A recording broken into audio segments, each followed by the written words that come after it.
Reciban un cordial saludo de su profesor Víctor Flores Fernández, profesor del curso de Psicología, en este ciclo virtual 2019-1.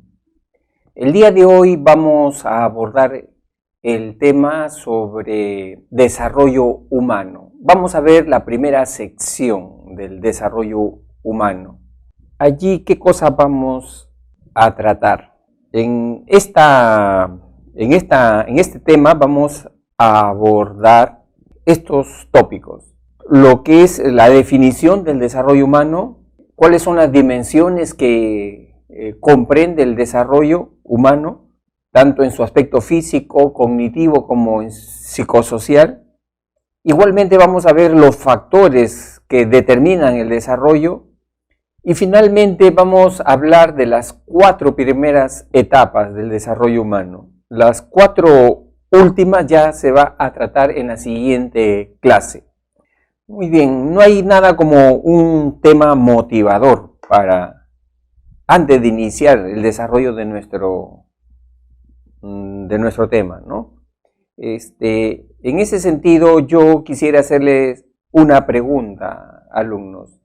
Si yo les dijera a ustedes cuál es la mejor etapa de su vida, evidentemente que ustedes van a decir que ha sido la infancia o la niñez en todo caso. Pero acuérdense que también la niñez tiene 2 etapas. Esa niñez que está desde los 3 hasta los 6 años y la niñez de 6 a 11 años. ¿En cuál de esas 2 etapas creen que han sido su mejor momento en la vida? ¿De qué etapa tienen unos lindos recuerdos de su vida? Entonces, probablemente que ustedes digan, pues bueno, de repente esa etapa de los 6 hasta los 11 años, que han tenido bonitas experiencias, ¿no? Y que están bien grabadas en sus corazones y en sus mentes. Bueno, si a una persona adulta le preguntaran cuál es la mejor etapa de su vida, particularmente si me preguntaran a mí, yo diría que es la etapa en la cual ustedes se encuentran actualmente. ¿Cuál es? La adolescencia. Creo que es la mejor etapa para mí de mi vida. Cada etapa tiene su encanto, cada etapa tiene su magia, tiene sus características positivas y algunas también de repente negativas. Pero haciendo un balance siempre resalta más un periodo de nuestra vida donde hemos tenido las mejores experiencias. Bien, y cuando nosotros pues hablamos de desarrollo humano, estamos hablando pues evidentemente de ciertas características que son típicas en cada etapa.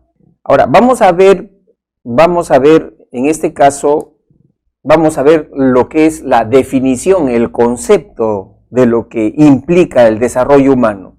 Eso es lo que vamos a tratar. ¿Qué se entiende por desarrollo? En el desarrollo hay 2 procesos que son básicos. Uno de ellos son los cambios, las transformaciones que se van dando en el sujeto, cambios, transformaciones de carácter cognitivo, de carácter físico, en actitudes. Las personas vamos madurando. Uno es los cambios y el otro es la estabilidad. Es decir, una característica típica de esa etapa se mantiene a través del tiempo. Vamos a ver pues, en qué consiste. Primero vamos a ver todo lo que son los cambios. Porque el desarrollo humano se conceptúa como un proceso, ¿no? Donde las personas tienen cambios, transformaciones y también hay periodos de estabilidad a través del ciclo vital humano, ¿no? O sea, desde que es concebido el sujeto hasta que fallece, hasta que muere. Muy bien, ahí vamos a ver en qué consisten los cambios. Ahí en cada individuo pueden darse 2 tipos de cambios. Unos cambios cuantitativos y otros cambios cualitativos. Cuando nosotros nos referimos a los cambios cuantitativos, nos estamos refiriendo a aquellos cambios, transformaciones que detectan diferencia de grado. Por ejemplo, el sujeto va aumentando su estatura, Y eso lo podemos ir midiendo, ¿verdad? Entonces ahí estamos hablando de una diferencia de grado, cambio cuantitativo. También vemos, por ejemplo, los niños van mejorando en su capacidad de expresión oral, van manejando más palabras. Entonces, la diferencia en cuanto a la cantidad de palabras que va manejando un niño, ahí también estamos viendo un cambio cuantitativo. Entonces, los cambios cuantitativos tienen que ver con diferencia de grado. Bien, en cambio, los cambios cualitativos tienen que ver con diferencias de clases, de categorías. Es decir, el niño primero tiene un pensamiento mágico y después avanza y ya tiene un pensamiento lógico, ya razona, ya establece relaciones de causa-efecto. Ya se dio un cambio cualitativo, es una diferencia de clase. Por eso que nosotros hablamos de que tienen que observarse, evaluarse en el desarrollo de un sujeto estos dos tipos de cambio. Pero también es necesario resaltar que en el desarrollo se dan también periodos de estabilidad. Por ejemplo, ese pensamiento mágico animista que observamos en esos niñitos pequeños, cuando el niñito, por ejemplo, le encantan mucho la serie de dibujos animados, uy, cómo se emociona cuando ve pues esos dibujos donde el gallo el gallo habla, ¿no? O el gallo canta. Entonces se emociona. O sea, es esa etapa donde los niños se orientan bastante a la fantasía, ¿no? A la imaginación. Esa etapa del pensamiento mágico animista en el niño, ¿qué tiempo dura? ¿Qué tiempo creen que los niños, primero desde cuándo empieza y cuándo termina? Esa etapa donde a los niños les gusta pues mirar bastante los dibujitos animados. Como ustedes pueden estar apreciando, esa etapa en promedio aparece de los 3 hasta los 6 años. Entonces ahí ese es un periodo de estabilidad del pensamiento mágico animista. Y después el niño ya va transitando a otro tipo de pensamiento, al pensamiento lógico, al pensamiento racional. Entonces, resumiendo, el desarrollo lo vemos como un proceso entonces de cambios, de estabilidad que experimenta el ser humano desde la concepción hasta la muerte. Y para analizar todos estos procesos, en psicología utilizamos una teoría. Esa teoría se llama la teoría de los ciclos vitales, en donde ha recogido información importante que nos permite analizar todas las características en cada etapa que tiene el individuo.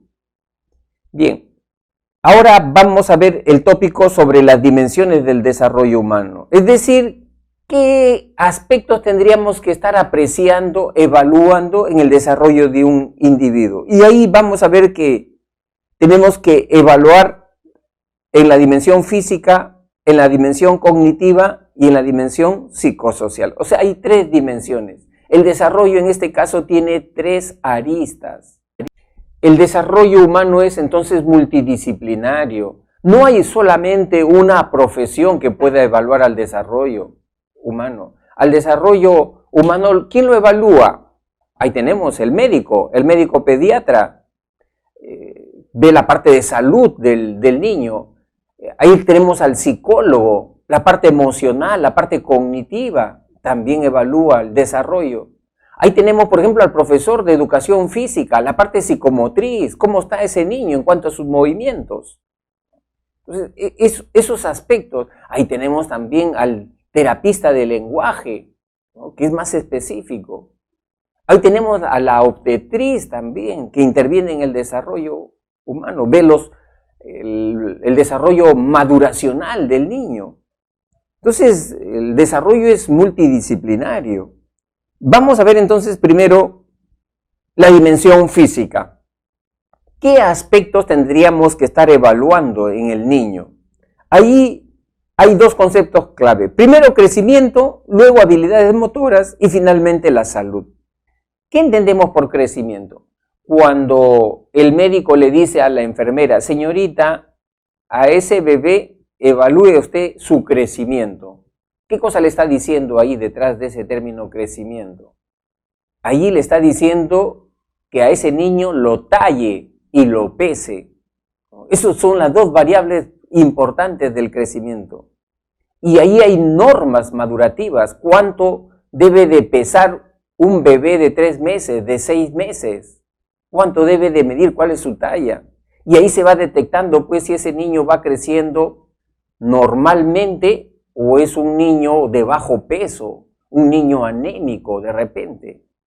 Entonces, crecimiento es uno de los aspectos en la dimensión física. El otro aspecto, hay que evaluar también ahí las habilidades motrices de esos niños, tanto las habilidades motrices gruesas como las habilidades motrices finas. ¿Qué se entiende por habilidades motrices gruesas? Cuando el niño tiene control de las partes gruesas de su cuerpo, cabeza, brazos, piernas, tronco. O sea, ese niño salta, corre, ese niñito puede subir escaleras solito. O sea, esa es la parte de motricidad gruesa, muy importante para el desarrollo cognitivo posterior. Pero también ahí es importante evaluar el desarrollo motor fino. Y ya ahí tenemos que ver si el niño, cómo coordina el movimiento entre la dirección que da la vista y los dedos de la mano. Por ejemplo, le damos a ese niño una tijera y con esa tijera tiene que cortar una línea sin salirse de los bordes de esa línea. Ya estamos hablando habilidad motriz fina ya. Cómo la vista dirige a la mano. Es tan importante para las habilidades de la escritura, o de repente ensartar agujas, ensartar cuentas. Ya, eso estamos hablando de habilidad motriz fina. Ese niño de 5 años o de 4 años ya me puede hacer un cuadrado, me puede graficar un cuadrado, un triángulo, me puede hacer un rombo. Entonces, hay que estar evaluando también la habilidad motriz fina en el niño. Y finalmente, en la dimensión física, la salud, que también es muy importante, pero ya es un tema del médico, ¿no? Ese ya, ahí no intervenimos nosotros como psicólogos. Otro aspecto y otra dimensión que tendríamos que estar evaluando en el niño es la dimensión cognitiva o cognoscitiva. Tendríamos que estar viendo, por ejemplo, ahí es su lenguaje, el tipo de palabras que usa, la cantidad de palabras que usa. Tendríamos que estar evaluando sus niveles de pensamiento. Ese niño, cómo representa al mundo, qué categorías intelectuales está utilizando, la memoria. Y para evaluar la dimensión cognitiva, nosotros los psicólogos utilizamos los aportes de un psicólogo suizo, Jean Piaget. Y Jean Piaget aportó conceptos claves en el entendimiento de cómo un niño opera mentalmente. Y él nos dijo que las personas atraviesan 4 niveles evolutivos, 4 etapas intelectuales. La primera, la etapa sensorio-motriz de 0 a 2 años, en donde la actividad principal del niño es el movimiento, la actividad física, y ahí se presenta lo que es el desarrollo de la permanencia del objeto. Es decir, el niño comienza a tener huella mental, imagen mental. Por ejemplo, un niño de 9 meses está en una habitación con la mamá sale de esa habitación. Para el niño de 9 meses, cuando la mamá ya ha salido de esa habitación, para él ya no existe la mamá. Ya no tiene un registro mental de la mamá, porque no tiene permanencia del objeto. Pero ya un niño de 13 meses que sí tiene permanencia del objeto, la mamá sale por esa puerta, ese niño va a estar mirando siempre a esa puerta para verla regresar por ahí a la mamá. ¿Por qué? Porque ese niño de 13 meses tiene permanencia del objeto. Permanencia del objeto es huella mental, imagen mental. Algo así como nosotros podríamos llamarle una memoria ya, ¿no? Una memoria gráfica ya. Luego viene la etapa preoperacional, dice Piaget, que va desde los 2 hasta los 7 años. Allí ya el niño comienza a desarrollar su pensamiento simbólico, la función simbólica, la capacidad de representación. Se manifiesta el egocentrismo, que eso lo vamos a ver en en la etapa exclusiva de desarrollo humano que tiene que ver con esta característica. La tercera etapa es la etapa de las operaciones concretas, de 7 a 11 años. Acá el niño ya razona, ¿no? Ya establece relaciones de causa-efecto, clasifica los objetos por categorías. Y finalmente la etapa de las operaciones formales, que es desde los 12 años hasta los 16 años, plantea Piaget. Ya acá el adolescente tiene un pensamiento abstracto, tiene un pensamiento hipotético deductivo. Es decir, el adolescente ya se proyecta hacia el futuro, entiende temas abstractos, justicia, libertad, Dios, política, son temas que le interesan al adolescente. Muy bien, entonces las características de cada una de estas etapas las vamos a ver cuando entremos al desarrollo humano en sus respectivas etapas que tiene el individuo. Muy bien, luego la otra dimensión. Hemos hablado entonces, alumnos, de la dimensión física, la dimensión cognitiva y finalmente la dimensión psicosocial. Ahí, ¿qué cosa tenemos que estar evaluando? Personalidad. Cómo ese individuo desde niño es introvertido, es extrovertido, cómo es estable, inestable, con lo que son las emociones, las relaciones sociales, intervienen acá en el aspecto psicosocial. Y para poder evaluar esta dimensión, nosotros los psicólogos utilizamos la teoría de Erik Erikson. Este psicólogo nos dice que mentalmente hablando, psicosocialmente hablando, las personas atravesamos 8 conflictos, 8 crisis. Por ejemplo, en la etapa en la cual ustedes se encuentran, la etapa de la adolescencia. En esa etapa, el adolescente atraviesa una crisis. Desde que entra a la adolescencia, a los 13, 14 años, ya comienza a vivenciar esa crisis, ese conflicto. ¿Cuál es ese conflicto? Plantea Erikson. El conflicto se llama de identidad versus confusión de roles. Es decir, el adolescente comienza a buscar modelos, que tengan modelos que al final sean un referente para él. Y va avanzando en este proceso de identidad cuando más adelante comienza a buscar ya cuál es su vocación, cuál es su profesión, en qué rol desempeñarse dentro de la sociedad. Y si el adolescente no está en búsqueda de esas interrogantes de la vida, entonces el adolescente va a estar en el otro lado de ese conflicto. ¿Cuál es? La confusión de roles. No va a saber qué estudiar, qué seguir, no va a saber cuál es su rol en esta sociedad. Entonces, este autor plantea que en cada etapa de la vida de una persona siempre tiene que afrontar un conflicto, siempre tiene que afrontar una crisis. Bien, entonces, cada uno de estos conflictos, estas crisis, lo vamos a ver en la etapa del desarrollo humano en que se plantee. Bien, entonces, ahora vamos a ver cuáles son esos factores que influyen en el desarrollo. A ver, el desarrollo humano tiene unos motorcitos, tiene unos resortes. ¿Cuáles son esos resortes? ¿Qué es lo que impulsa el desarrollo en un individuo?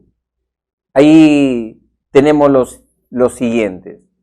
Bien, entonces, ¿cuáles son esos factores que impulsan el desarrollo humano? Son básicamente 3.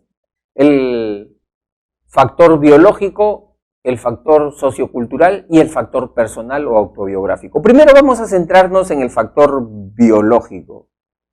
Dentro de nuestro organismo, dentro de nuestro cuerpo, hay algunos resortes también importantes. ¿Cuáles son? Ahí tenemos, el primero, la herencia. El segundo, lo congénito. Y el tercero es el concepto de maduración. Primero vamos a ver lo de la herencia. Esto ya ustedes lo conocen, ¿no? ¿Qué cosa es la herencia? Es básicamente la transmisión de un código genético de padres a hijos. O sea, lo que nosotros hemos recibido de nuestros padres. ¿Y qué hemos recibido de nuestros padres? Una programación genética, ciertos rasgos físicos de nuestros padres. hemos recibido ahí ya esa proyección de nuestra estatura, hemos recibido el color de nuestros ojos, la forma de nuestra nariz, tiene esa carga genética.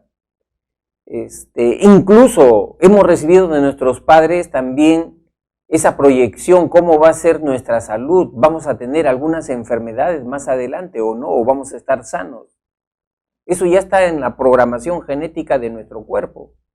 Por eso la importancia del genoma humano, ¿no? Que es un mapeo ya de qué es lo que vamos a tener más adelante de repente, ¿no? Se nos anticipa de qué vamos a adolecer más adelante. Bien, entonces la herencia es un factor importante en el desarrollo humano, ¿no? Hay enfermedades, por ejemplo, con bastante carga genética. ¿Cuáles son? Ahí tenemos, pues, la diabetes, una de ellas. En el aspecto psicológico, mental, también tenemos enfermedades con carga genética muy fuerte, por ejemplo, la esquizofrenia. Se ha encontrado que esta enfermedad mental tiene un alto componente genético. O sea, si encontramos a una persona con esquizofrenia, es muy probable que sus antecedentes, ¿no?, haya familiares también con esa enfermedad. Muy bien, el otro aspecto, lo congénito. ¿A qué se refiere con lo congénito? Tiene que ver con aquellos factores que aparecen desde el momento de la concepción hasta el momento del parto, ¿no? Allí, por ejemplo, hay enfermedades de tipo congénito, o sea, encontramos malformaciones, por ejemplo. Ustedes seguramente han visto en las noticias, las referencias, a veces nacen niñitos sin brazos, sin piernas. Esas son malformaciones congénitas. ¿Por qué? Porque se han producido dentro del estado de gestación de la madre. ¿Por qué se produce eso? A veces eso se produce porque de repente la madre ha ingerido algunas sustancias tóxicas cuando ha estado embarazada. Por eso cuando una mamá en estado de gestación va a chequeo médico, siempre el médico, si tiene que pasar por un examen radiológico, una ecografía, ¿no?, siempre advierten, ¿no?, de que, bueno, en el caso de la ecografía no tanto, ¿no?, en el caso de rayos X, ahí es donde advierten más, ¿no?, que eso puede generar un efecto en el bebé, ¿no? Bien, ¿qué otros aspectos congénitos podemos encontrar? Ahí tenemos también alteraciones cromosomáticas. Por ejemplo, el caso de los niños con síndrome de Down, ¿no? Esos niñitos comienzan a tener esa condición, porque no es enfermedad, comienzan a tener esa condición porque desde el momento de la fecundación, cuando el óvulo y el espermatozoide se unen, dice que allí, en el proceso de división celular, ahí se alteran los cromosomas. En el cromosoma número 21, en vez de tener 2 cromosomas, comienzan a tener 3 cromosomas. Entonces, se ha producido dentro del estado de gestación de la madre. Ahí tenemos lo que yo les decía, las radiaciones, ¿no?, de aparatos, de exámenes. Ahí tenemos efectos por ingesta de fármacos, ¿no? Por ejemplo, tomar psicofármacos puede alterar también el desarrollo de ese feto, ¿no? Elementos tóxicos, alcohol, droga. También ahí tenemos como un factor congénito la presencia de enfermedades infecciosas de la madre, la rubiola, la varicela, la sífilis.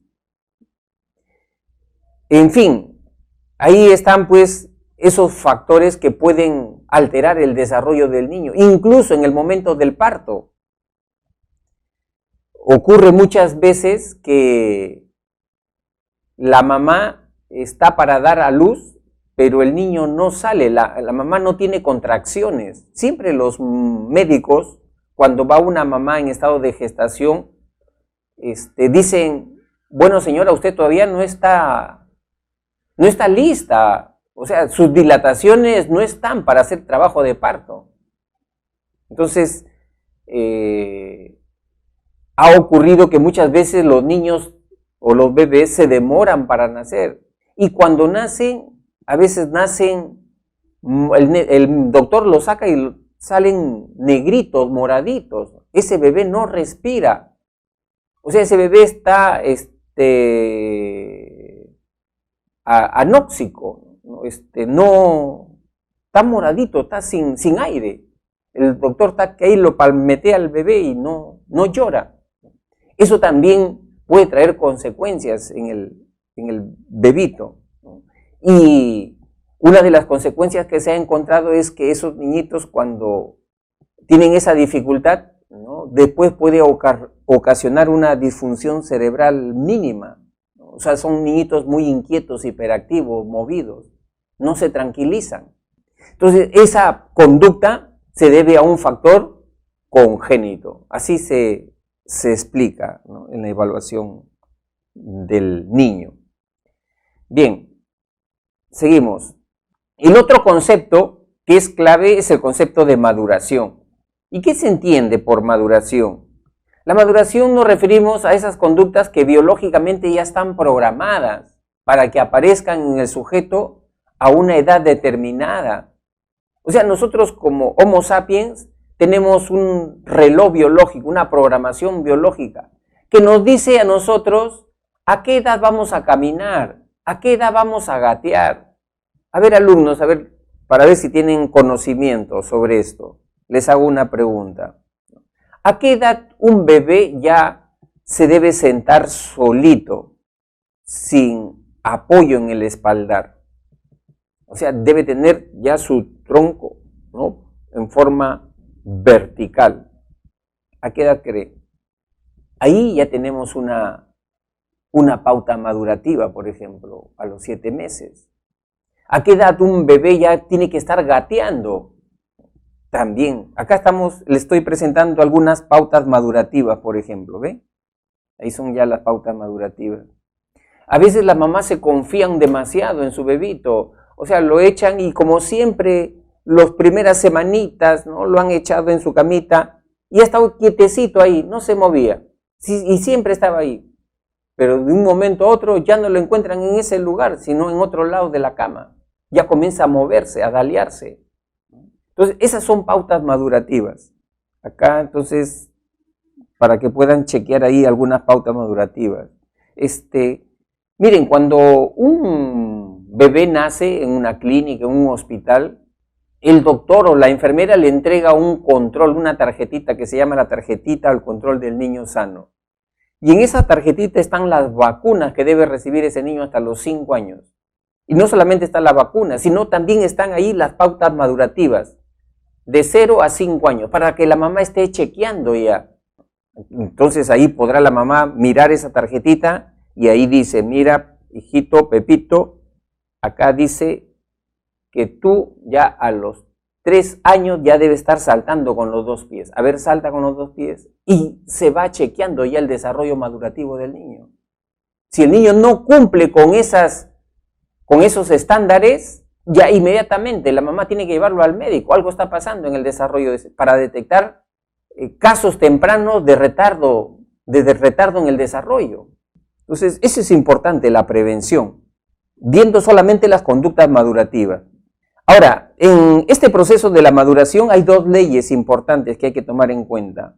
Se llama la ley céfalo-caudal y la ley próximo-distal. Entonces son estas leyes. ¿En qué consiste la ley céfalo-caudal? Nos está indicando cómo es que empieza a tener control de manera voluntaria el cuerpo en el niño.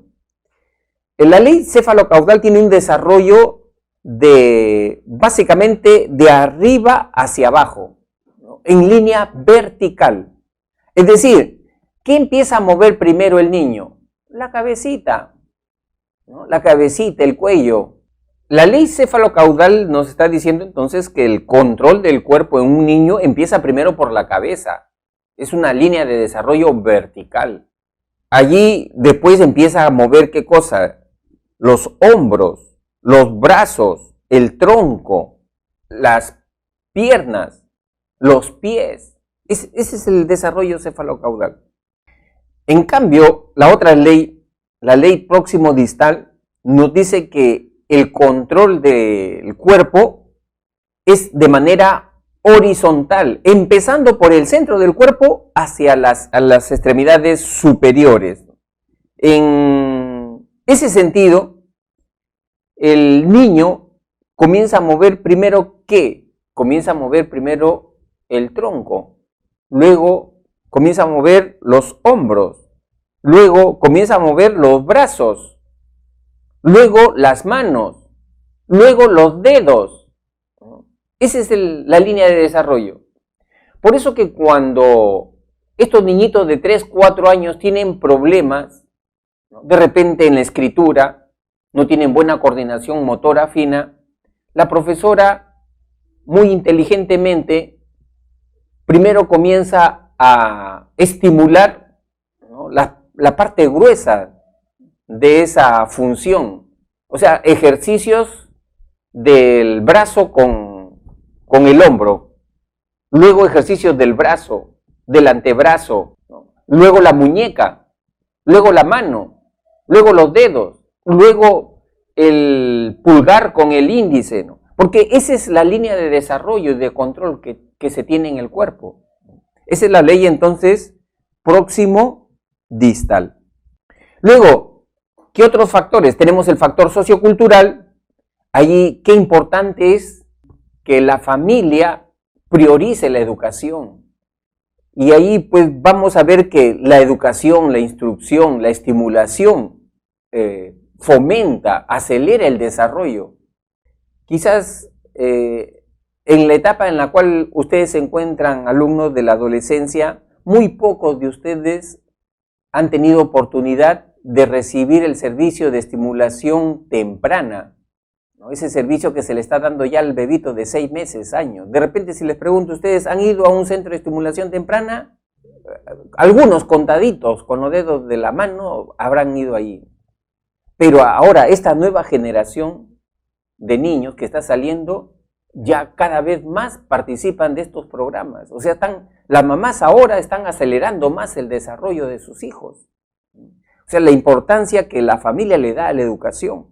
Antes no se creía importante, por ejemplo, estimulación prenatal, ¿no? Algunos decían, no, se pierde el tiempo. No, ya está probado que la estimulación prenatal hace que el niño dentro del vientre de la madre comience a aprender ya está aprendiendo dentro del vientre de la madre. O sea, el aspecto sociocultural es importante para estimular el desarrollo. Luego también tenemos el aspecto personal o biográfico. Ahí tiene que ver, pues, algunas situaciones, como que, por ejemplo, accidentes, enfermedades que haya tenido cada persona. Eso también nos marca qué lugar ocupa ese niño dentro de la constelación de sus hermanos. ¿Es hijo único? ¿Es el mayor? ¿Es el último? Eso también va condicionando el desarrollo.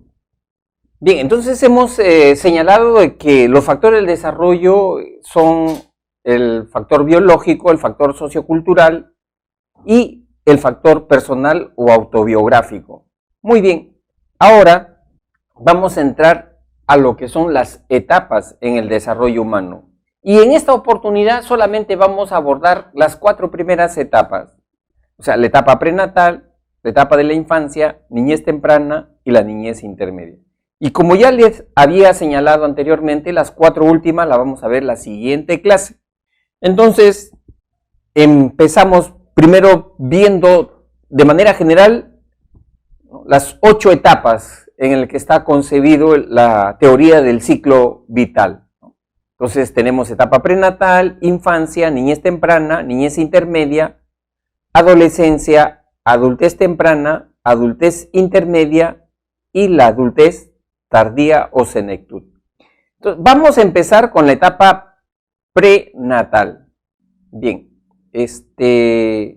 En la etapa prenatal, tanto en las tres dimensiones, en la dimensión física, ¿qué tenemos ahí en la dimensión física?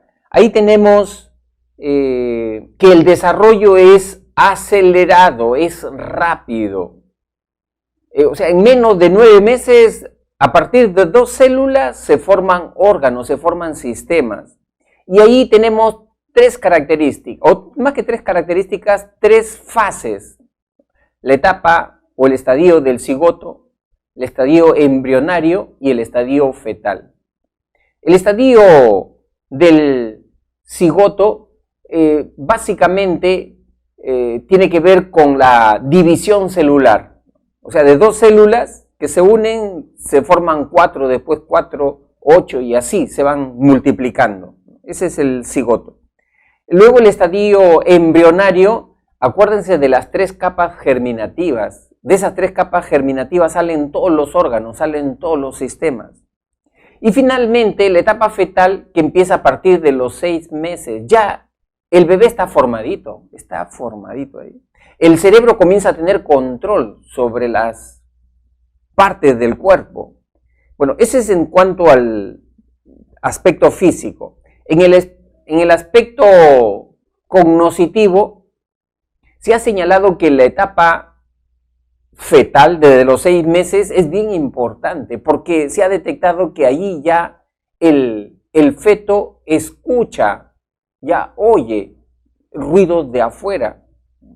Incluso ahí se ha establecido que el feto tiene la capacidad de asociar. ¿Cómo así? Por ejemplo, si ante un ruido moderado la madre se asusta, hace algunos movimientos rápidos, extremos, el bebé también sigue esa misma mecánica. Por eso dice que el bebé a partir de los 6 meses ya aprende por condicionamiento clásico, va asociando. En el aspecto psicosocial, ¿qué cosa vamos a encontrar ahí? Ahí vamos a encontrar que el feto a los 6 meses ya discrimina, se ha evidenciado que discrimina la voz de la mamá de la voz de extraños. Es decir, ya es capaz de reconocer la voz de la mamá. ¿Y cómo han llegado a esa conclusión? Porque han colocado electrodos en la cabeza del feto y han hecho a la mamá que escuche, bueno, a la mamá no tanto, sino más bien al feto que escuche la voz de extraños y la voz de la propia madre. ¿Y qué han encontrado? Han encontrado que cuando ese feto escucha la voz de la mamá, sus ondas cerebrales son diferentes.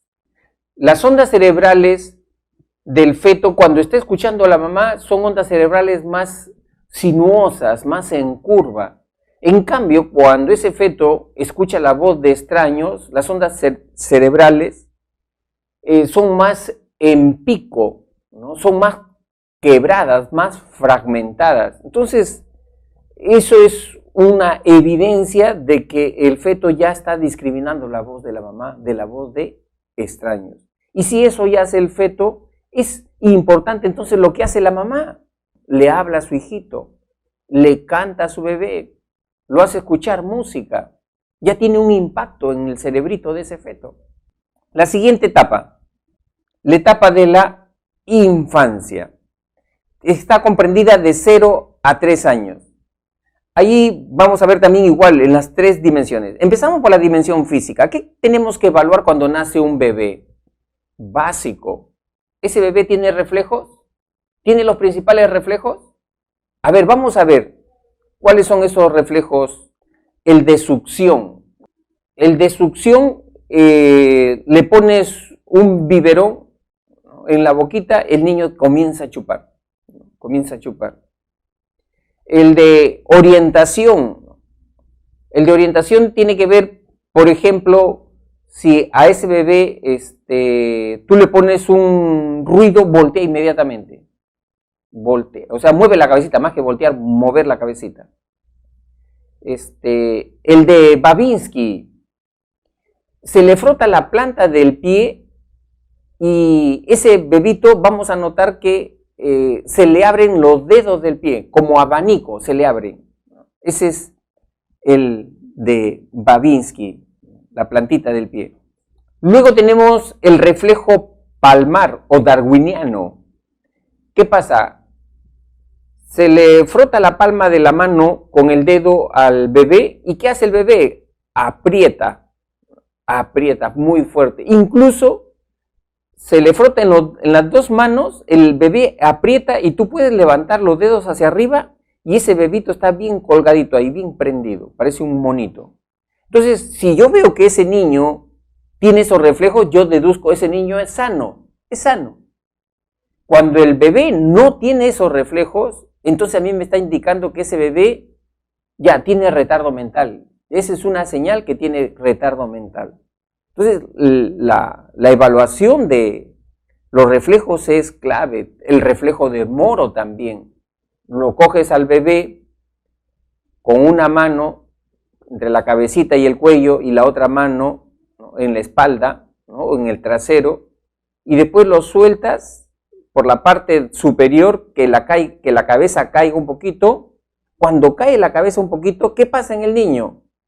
Dicen que el niño abre los brazos en forma de abrazo, como abrazo de oso, ¿no? O sea, eso es reflejo, eso es instintivo. Ese es el reflejo de Moro.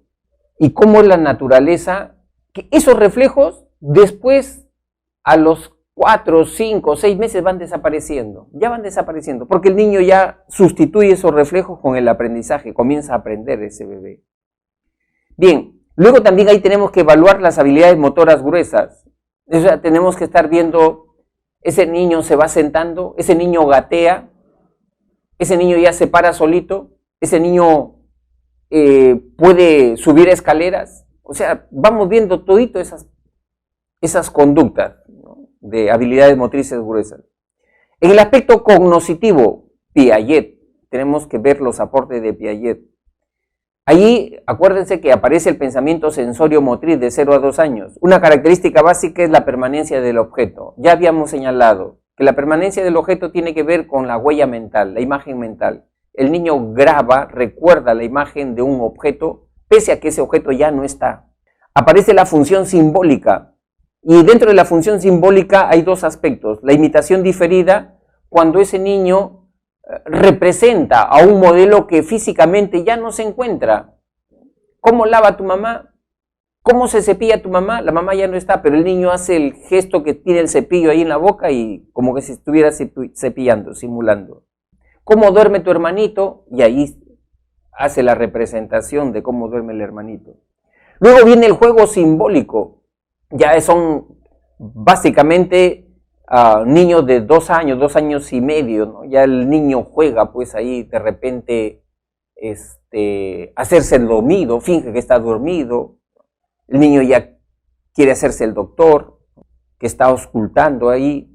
Entonces ese es el juego simbólico. Luego en el aspecto psicosocial, regresamos a los aportes de Erik Erikson. Acá se presentan dos conflictos, dos crisis. En el primer añito de vida de ese bebé aparece el conflicto de confianza versus desconfianza. ¿Cómo se manifiesta? Se manifiesta cuando el niño es cubierto en sus necesidades básicas por la madre. O sea, la madre es sensible a las necesidades de su niño. O sea, si ese niño llora, la mamá ya sabe de repente que llora porque tiene hambre, porque tiene sueño. O sea, la madre está conectada emocionalmente a ese niño. ¿Qué le está transmitiendo ahí? Seguridad, confianza. No hacer eso por parte de la madre, ¿qué le está transmitiendo al niño? Desconfianza. Va a ser un niño inseguro, inestable más adelante. Eso es lo que plantea Erikson, que es un conflicto básico allí. Luego en el segundo año empieza el otro conflicto, la autonomía versus vergüenza y duda. Ya en el segundo año, recuerden ustedes, alumnos, que el niño ya camina. Entonces el niño, ¿qué cosa va a querer hacer? Desplazarse, explorar ambientes, ir más allá de la presencia física de la madre. Y la madre muy inteligentemente tiene que permitir que ese niño se desplace sin que estar allí aprensiva detrás del bebé, ¿no? Y de repente haciéndole ver que se puede tener algún accidente. No vayas por ahí, Pepito, te puedes caer. No, porque eso es transmitirle vergüenza, transmitirle duda al niño. Eso es lo que dice el autor. Bueno, la otra característica es que a los 3 años ya un niño tiene conciencia de sí mismo, sabe quién es él. Por eso que se puede apreciar estas situaciones anecdóticas, cuando el papá a su hijito de 3 años le dice, ¿y quién es Pepito? El niño, ¿qué cosa dice? Se ríe en complicidad y se señala a sí mismo. O sea, ya nos está demostrando que ese niño tiene conciencia de sí mismo. Muy bien, la siguiente etapa. Bien, entonces seguimos con la segunda, en este caso sería ya la tercera etapa, prenatal, infancia y ahora niñez temprana, que está comprendida de los 3 a los 6 años. Empezamos con el aspecto físico. ¿Qué cosa tenemos que estar evaluando allí? Habilidad motriz fina, es decir, cómo la vista dirige a la mano, a los dedos. Y ahí, por ejemplo, hay pautas madurativas. Un niño ya de 3 años tiene que hacerte con el lápiz un círculo. Un niño de 4 años tiene que hacerte un cuadrado. Un niño de 5 años ya tiene que hacerte un rombo. Un niño de 6 años tiene que hacerte ya un hexágono. Eso es lo que hay que estar evaluando. Coordinación motora fina. Muy importante para la escritura. ¿Qué más tenemos que estar evaluando ahí? Lateralidad, predominancia lateral. Es decir, que el niño ya tiene que estar utilizando preferentemente una mano, o bien la izquierda, zurdo, o bien la derecha, diestro. ¿A qué edad ya debe definirse su lateralidad de ese niño? A los 4 años. A los 4 años ya el niño tiene que preferentemente usar más una mano. ¿Y por qué es importante que haya predominancia lateral? Porque siempre una parte de nuestro cuerpo toma el rol rector, la iniciativa. Cuando queremos, por ejemplo, estamos sentados y queremos pararnos para ir a un sitio, siempre un lado de nuestro cuerpo toma la iniciativa. Y eso tiene que estar bien definido.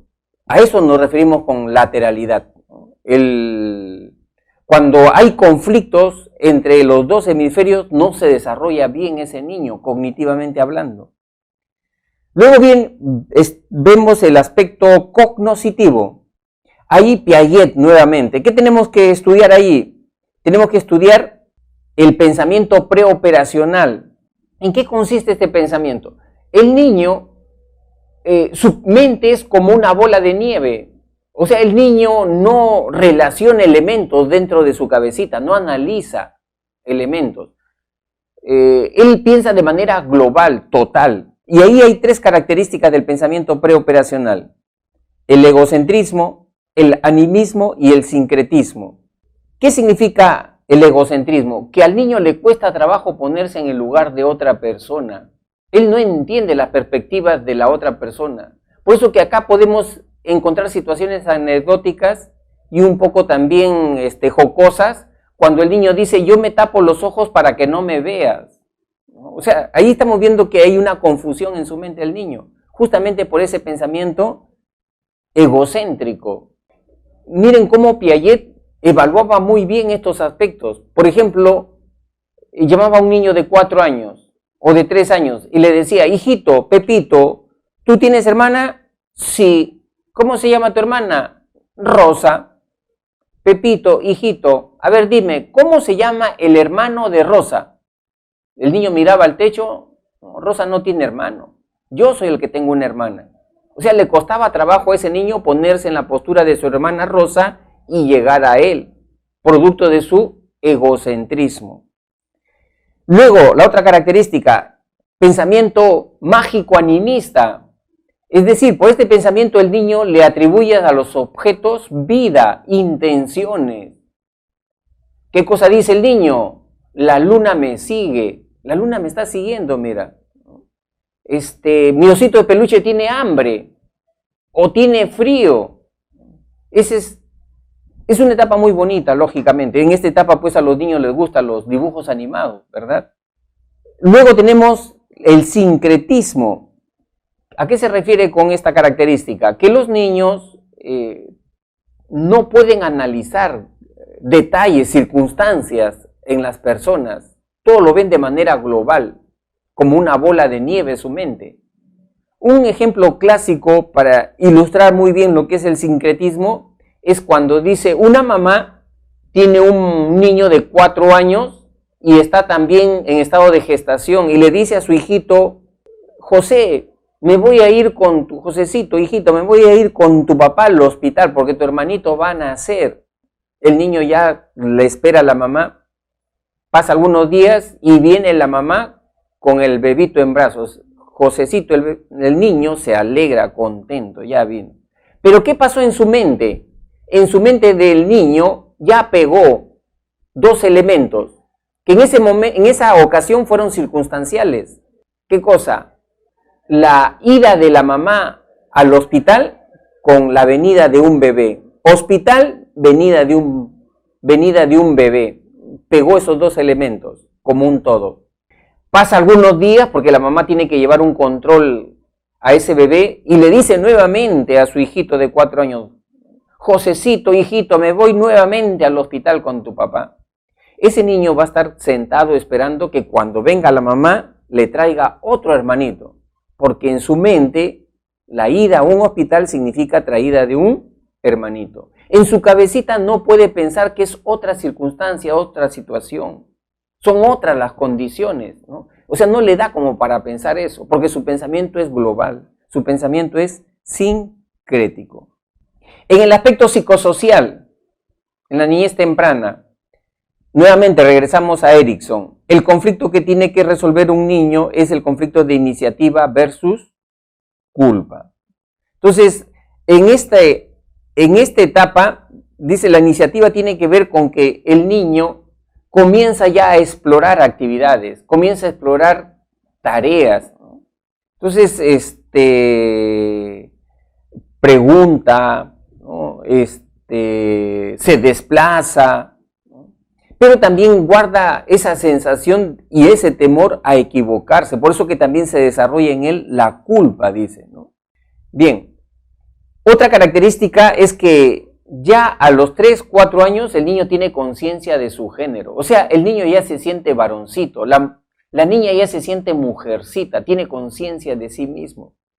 Por eso que muchos de los problemas de identidad sexual se manifiestan en esta etapa, ¿no? En la etapa de los 3 a los 6 años.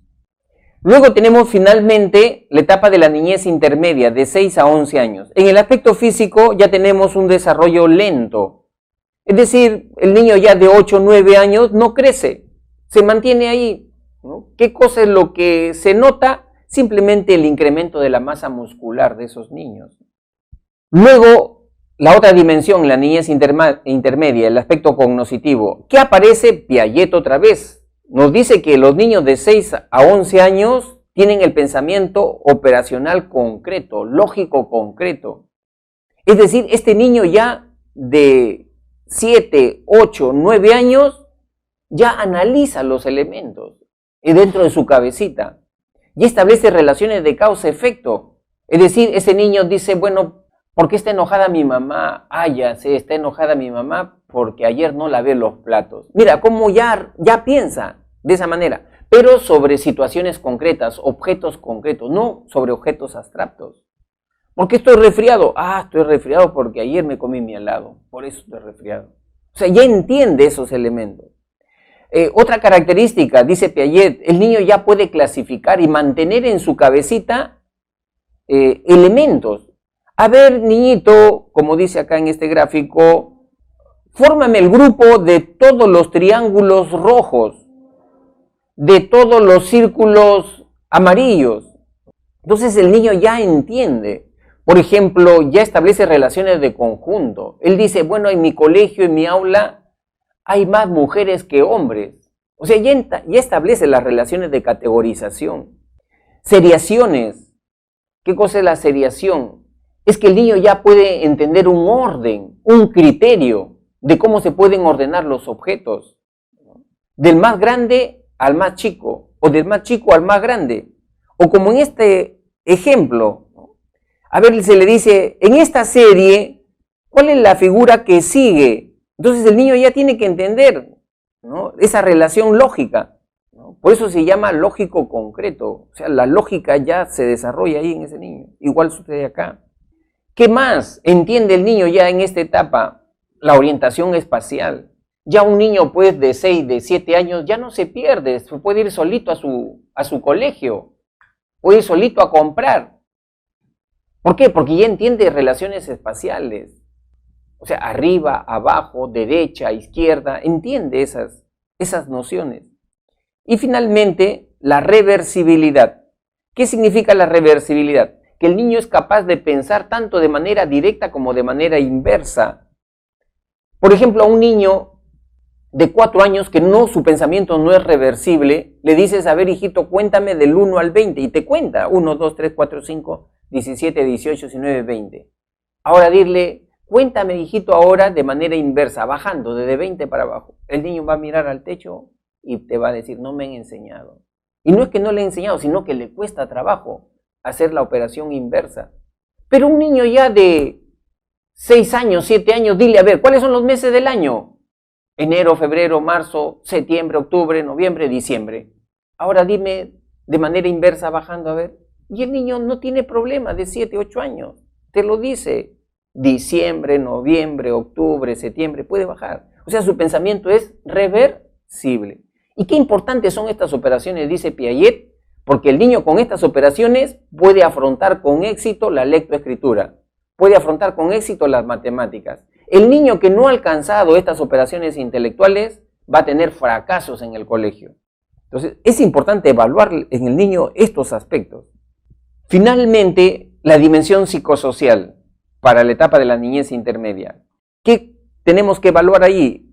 Nuevamente regresamos a Erikson. Laboriosidad versus inferioridad. ¿En qué consiste? Que ya un niño de 7, 8, 9 años hay que darle tareas, claro, de acuerdo a su edad, pero hay que darle tareas. Hay que darle responsabilidades en casa. Ya, hijito, tiende tu cama. Ayuda a tender el servicio. A ver, míralo a tu hermanito por ahí un ratito. O sea, y eso le va generando un sentimiento de laboriosidad.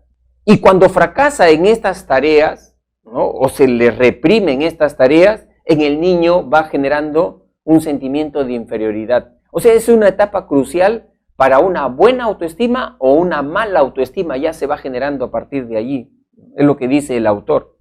Y finalmente, otra característica es que el niño participa de los juegos reglados, ¿no? O sea, esos juegos de colectivos. Qué importante es la participación de estos niños en estos juegos colectivos, que ya un poco los van dejando a los niños de ahora, ¿no? Pero, o sea, allí, por ejemplo, los juegos permiten el desarrollo emocional de esos niños, porque en los juegos te dan parámetros. Ya, a ver, ya perdiste tu castigo. A ver, oye, respeta tu turno, tienes que respetar tu turno. O sea, ahí ese tipo de juegos permite que estos niños vayan regulando sus estados emocionales. Entonces, bien, pues, estimados alumnos, hemos concluido con la parte teórica de la semana sobre desarrollo humano y ahora vamos a ver nuestra práctica. Empezamos entonces con nuestra práctica. Pregunta número 1, dice así: una obstetriz le explica a una madre gestante que los movimientos de su hijo se irán presentando desde la parte más cercana al eje central del cuerpo hasta la más alejada del mismo. Señale lo correcto en relación al caso. Tú ya estás entendiendo entonces que estamos hablando de una ley del desarrollo madurativo del niño. Hay que ver en qué está lo correcto. Enunciado 1 dice: en dicho caso se hace referencia a la ley cefalocaudal. ¿Estamos hablando de ley cefalocaudal? Evidentemente que no, porque no es un desarrollo vertical, sino ahí está hablando de un desarrollo horizontal. Entonces, no es correcto. Enunciado 2. La obstetriz explica un principio que depende de la maduración. Efectivamente, ¿no? Tiene que ver con la maduración. ¿Por qué? Porque es la ley. ¿De qué ley está hablando allí? La ley próximo distal. Esa es la ley. Enunciado 3. El caso hace referencia a un cambio en la dimensión física del desarrollo. Entonces, evidentemente, ahí tenemos, claro, una dimensión física del desarrollo. Es correcto, esto es correcto. Por lo tanto, la respuesta allí es la E. La E. Pregunta número 2. Luego de 3 meses que no visitaba a su sobrina, María la vuelve a ver, sorprendiéndose de la cantidad de palabras que ahora maneja. Dicha característica en la sobrina de María hace referencia al concepto de, ahí, ¿a qué concepto está haciendo referencia? Está haciendo referencia al concepto de cambio cuantitativo, porque ya te está diciendo, la pregunta te está orientando, ¿no? Cantidad. Si es cantidad, cambio cuantitativo. Ya te está orientando ahí el enunciado, la E. Pregunta número 3, dice así: Fabiana es llevada por su madre a visitar la casa de la abuela. Allí Fabiana, junto a sus primas, observan una chapa de gaseosa y las convierten en ovnis, divirtiéndose así por varios minutos. Según la teoría de Jean Piaget, este caso permite ilustrar el concepto denominado, evidentemente está claro, la única respuesta correcta ahí es juego simbólico. El juego simbólico es el juego de representación, es el juego donde hace asumir roles. Bien, pregunta número 4. Cierto día, Claudia mira desde la ventana de su casa el desfile escolar que realizan en su barrio. 2 días después, cuando acompaña a su mamá al mercado, Claudia va por la calle marchando. De acuerdo a la teoría propuesta por Piaget, este caso permite ilustrar el concepto denominado cuando el niño replica una conducta en ausencia del modelo. Estamos hablando allí de la imitación diferida. Esa es imitación diferida. Pregunta número 5. José y Víctor son hermanos. Mientras el pensamiento de José es más fantasioso, el pensamiento de Víctor ya no lo es. Al momento de jugar a las canicas, José no respeta las reglas de juego. En cambio, Víctor sí lo hace. Relacionado a dichas características a la teoría del ciclo vital, identifique en qué etapa evolutiva es más probable que se encuentre cada uno de los hermanos. En el caso de José, cuando dice que es fantasioso, o sea, él confunde la realidad con la ficción. Esa etapa es considerada la etapa de la niñez temprana, ¿no? ¿Cierto? En cambio, Víctor ya dice que no, está muy conectado con la realidad y respeta turnos, secuencias en los juegos colectivos. Entonces, vamos viendo las alternativas. Víctor está en la infancia. Evidentemente que no es esa. B, José está en la niñez temprana. Exacto. Y Víctor está en la niñez intermedia. Esa es la respuesta correcta. Por deducción. La B. Pregunta número 6. Durante el primer trimestre de embarazo, Alejandra fue infectada con el virus de la rubiola. Como consecuencia de ello, su hija Inés nació con defectos visuales. En relación a los factores que influyen en el desarrollo humano, el caso expuesto ejemplificaría el factor. Todo aquello que ocurre dentro del vientre materno en estado de gestación tiene que ver con el concepto de lo congénito. La B. Es lo congénito. Pregunta número 7. Según Jean Piaget, el desarrollo cognoscitivo se produce a través de diferentes estadios.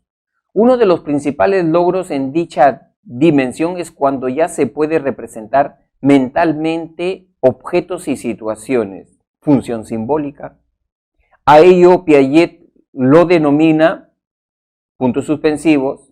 Dicha característica se presenta a partir de la etapa evolutiva denominada puntos suspensivos. Ya te está diciendo todo lo que tenga que ver con representación mental, o sea, representar objetos, cosas a través de la palabra y ya entender eso. Entonces, ahí estamos hablando de la función simbólica. ¿Y la función simbólica en qué etapa se presenta? Cuando el niño tiene 2 años ya, 2 años y medio. Entonces, esa es la etapa de la infancia, de 0 a 3 años. Infancia de 0 a 3 años. La respuesta correcta, la D. Pregunta número 8. Relacione correctamente la etapa del desarrollo con las características correspondientes. Muy bien, vamos a ver entonces. Primero, con el enunciado 1. Infancia. Cerrar la palma de la mano al sentir un objeto en ella. Si cierra el niño la palma de la mano al tener el roce, entonces estamos hablando de un reflejo típico justamente de la infancia, ¿no? En la infancia se presentan los principales reflejos. Correcto, ahí relacionamos. Niñez temprana. Clasifica los objetos por su forma. De 3 a 6 años ya hace esa tarea. Imposible, ¿no? Porque en su mente no puede guardar 2 elementos juntos para clasificar objetos. Evitar que se enferme el oso de peluche dándole medicina. No, acá ya está la fantasía, el pensamiento mágico animista del niño.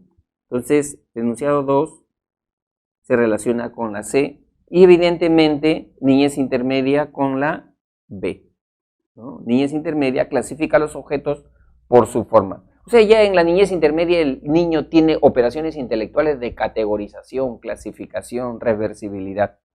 La respuesta correcta ahí entonces en la 8 es la A. Vamos a ver. La A. Pregunta número 9. En una charla a padres primerizos, el psicólogo refiere: uno de los momentos críticos en el desarrollo psicosocial es el periodo en el cual el bebé depende completamente de la madre y de las personas que lo cuidan para sobrevivir. Acá hay un error. Allí debería decir, no allí. Allí se forma el apego. Dicho enunciado hace referencia a la crisis psicosocial denominada por Erickson como donde está en completa dependencia el niño con su madre. Es lo que está, y eso permite también, esa etapa permite el vínculo afectivo que se llama apego. ¿Dónde se da? Evidentemente en esa etapa que se conoce como confianza versus desconfianza, la C. Pregunta número 10. Según Erickson, los conflictos o crisis generan sentimientos positivos o negativos. Así, al asistir a la escuela, Jaime presenta dificultades para aprender sumar y restar, a diferencia de sus compañeros de aula. Es posible que en él experimente un sentimiento de puntos suspensivos, debido a que está atravesando la crisis psicosocial correspondiente a la etapa evolutiva denominada puntos suspensivos. O sea, ya no está diciendo todo lo que tenga que ver con hacer tareas, en este caso escolares. Ya nos está orientando ya la respuesta. En esa etapa de las tareas escolares, sumar, restar, ya estamos hablando de primaria, ¿verdad? Entonces, acá estamos hablando ya de ese sentimiento que tiene que ver con la baja autoestima, inferioridad. Típico, no típico, sino que se podría presentar en la niñez intermedia, ¿no? La respuesta correcta entonces es la C. Muy bien, estimados alumnos, hemos concluido entonces con el desarrollo del tema desarrollo humano justamente, y les invito a que se aprendan y manejen los conceptos con los logros que tiene cada etapa, ¿no?, en el desarrollo de cada individuo, ¿no? ¿Qué logros importantes se tiene en el aspecto cognoscitivo, en el aspecto psicosocial y en el aspecto físico, en cada una de esas etapas, porque les van a evaluar justamente si ustedes saben identificar esos logros en cada una de esas etapas, ¿no? Bien, entonces nos vemos hasta la próxima semana. Adiós.